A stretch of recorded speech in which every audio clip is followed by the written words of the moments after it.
système de l'auto-édition en fait est aussi importante que l'édition, qui monopolise tout à fait les auteurs. Et en fait, c'est dans un monde social et politique où on se rend compte qu'il y a des gens très intéressants à notre niveau qui ne peuvent pas percer beaucoup parce que justement on leur met des bâtons dans les roues. Et l'auto-édition, c'est la valorisation de la création. Les auteurs la maison d'édition auteur, on est plus, voilà, on va aller sur le front, on est plus valorisant, vous savez pourquoi? Complètement, ouais. Vous savez pourquoi? Parce qu'on assume ce qu'on fait, on aime ce qu'on fait. Moi, c'est ma perception. Même des fois, quand je mets ma petite table dans la rue pour essayer de vendre mes bouquins, j'assume ce que je fais, j'aime ce que je fais, je suis au contact des autres. Alors voilà, donc c'est le personnage, c'est-à-dire moi en fait, puisque c'est en partie autobiographique. Il apprend qu'il a la maladie de Parkinson, parce qu'en fait la maladie elle apparaît comme un colocataire. Le personnage a un colocataire qu'il a dans sa tête, et il a un guide, c'est un petit peu comme le diable d'un côté, puis une voix intérieure qui va l'aider à vivre avec, et non pas lutter contre la maladie, mais vivre avec. C'est un hymne à l'amour de la vie, en fait, se dire que chaque moment qui passe, c'est un moment important, parce qu'on ne sait pas de quoi sera fait le lendemain. Le passé est passé, mais le présent, c'est le plus important, c'est ça qu'il faut vivre, le présent. On m'a demandé pourquoi j'ai appelé Ni merci ni au revoir. Alors, j'ai appelé Ni merci ni au revoir, parce que normalement, je voulais dire, on ne m'a pas laissé le temps de dire merci ni au revoir. Parce que moi je suis très merci, très au revoir. J'avance avec le respect et la conscience dans la vie.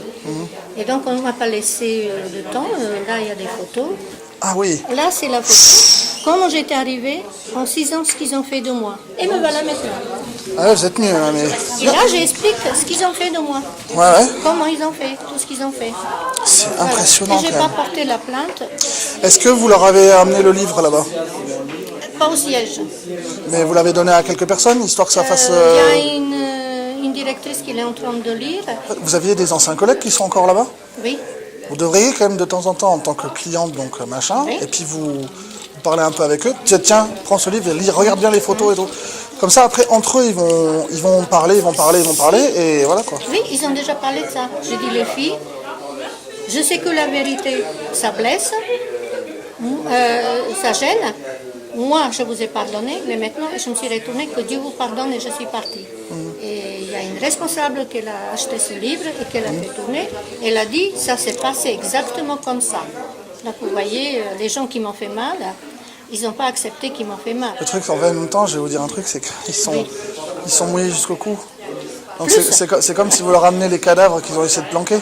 Oui, c'est vrai. Voilà. Mais bon, moi, j'ai appris à pardonner, même que c'est très difficile. Je suis contente de voir un mari très gentil qui m'a...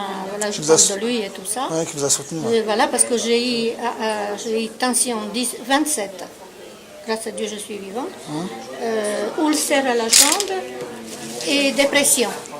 Et de tout ça, me voilà maintenant, je me suis en sortie. Vous avez pensé après pour un prochain ou pas? Ah. Mais avec la compagnie littéraire. Bah, toujours, quand même. Toujours, hein, n'est-ce pas? Compagnie littéraire, toujours.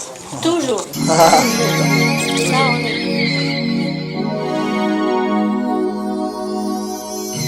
Monica. Alors, non, Monica, elle avait fait 4 bouquins. En fait, ça, c'était quand il y avait Monsieur Ravel. Donc ça, c'était le premier. Après, c'était mon 3e, et donc c'était le premier chez Ici. Donc, celui-là, Chronique des Ténèbres. Et donc, c'était plus un recueil où je commençais à faire des fictions. Et là, j'avais commencé à faire des nouvelles. Donc, la première fiction que j'avais toute faite là pour vous montrer, c'est un texte qui s'appelait La Voix de l'Ange qui est dedans. Tout le monde avait trouvé ça que c'était nouveau, ils avaient adoré. Mon univers a évolué donc avec des fictions marrantes avec Marie Monson et en même temps des fictions plus poétiques et imaginatives sur les émotions avec les anges. Et il y a toute une évolution, mais après, alors celui-là, c'était plus un livre un peu autobiographique, donc Carnet d'une décennie. Et en fait, donc celui-là, il y avait quelques trucs nouveaux avec des fictifs, Marie Monson, les archanges, tout ça.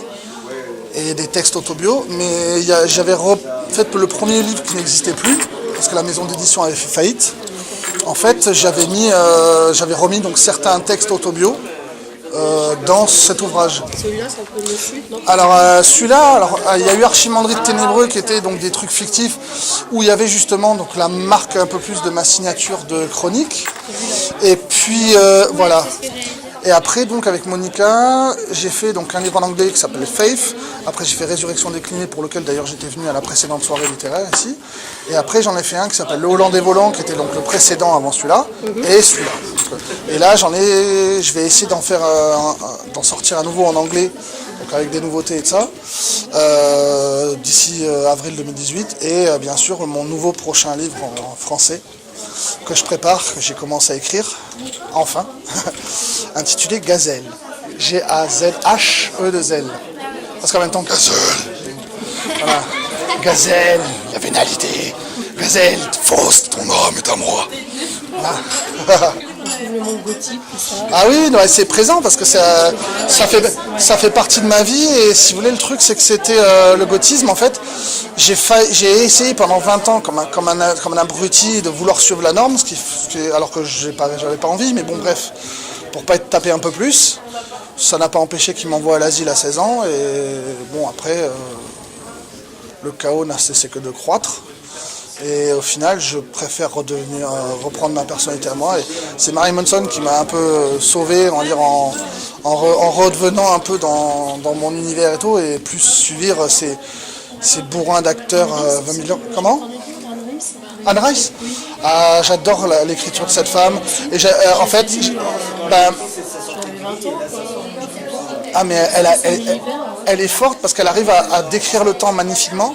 Elle met une émotion forte dans ses personnages, et puis la façon dont elle parle, en fait mon écriture sur les archanges et tout ça est plus influencée dans la verve d'Anne Rice. Elle va arriver en 2 minutes. Oh, bah voilà. Je risque pas de la laisser partir tellement elle est jolie, hein. Ah non là elle est trop belle, hein. Merci beaucoup, ça me gêne. Bah oui, j'ai beau être un coureur, je suis respectueux quand même des filles.